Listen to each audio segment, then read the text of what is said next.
High, আজকে আমি একটা আর্ট প্রোডাক্ট আনবক্সিং করতে যাচ্ছি আর সাথে সেটা অ্যাপ্লাই করেও দেখাবো। তবে এটা কোনো ধরনের পেইড প্রমোশন বা প্রমোশন কিছুই না। এটা আমি নিজেই ফ্লিপকার্ট থেকে অর্ডার করেছি নিজের দরকারে। কিন্তু জিনিসটা কি, এটা হলো একটা ভার্নিশ।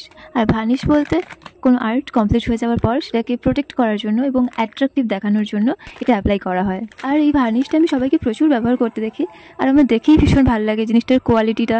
তাই আমার খুব ইচ্ছা হচ্ছিল এটা ব্যবহার করার, তাই দেরিতে হলেও কিনলাম, আর কিনতেও হতো। আর এখন তোমাদের আমি এটা অ্যাপ্লাই করে দেখাবো রেজাল্টটা ঠিক কেমন আসে। এটা যে কোনো অ্যাক্রিলিক পেন্টিং, ক্লে আর্ট, তারপর প্লাস্টিক, কাঁচ বা স্টোনের উপর যে কোনো ফেব্রিকের কাজ এই সবই ব্যবহার করা যায়। আর আমিও এখন একটা ক্লের উপর ফেব্রিকের কাজে এই ভার্নিশটা ব্যবহার করছি। সত্যি যেমনটা ভেবেছিলাম, জিনিসটা খুব স্যাটিসফাইং। যে কোনো আর্টওয়ার্কে একবার ভালো করে প্রলেপ লাগালেই জিনিসটার গ্লো কিন্তু দ্বিগুণ বাড়িয়ে দেয়। যারা এখনও ট্রাই করনি, নির্দ্বিধায় একবার ইউজ করে দেখতেই পারো। আর হ্যাঁ, যে তুলিটা দিয়ে ভার্নিশটা অ্যাপ্লাই করছো, সেটা অ্যাপ্লাই করার সাথে সাথে কিন্তু ক্লিন করে ফেলতে হবে। একেবারেই ফেলে রাখা উচিত নয়, তাহলে কিন্তু তুলিটা জমাট বেঁধে নষ্টও হয়ে যেতে পারে। আর এই ভার্নিশ লাগানোর তুলিটা কিন্তু জল দিয়ে ক্লিন করা যায় না। এটা আমি পরিষ্কার করি তারপিন তেল দিয়ে, আর খুব দরকার কিন্তু কেরোসিন তেলও ইউজ করা যায়।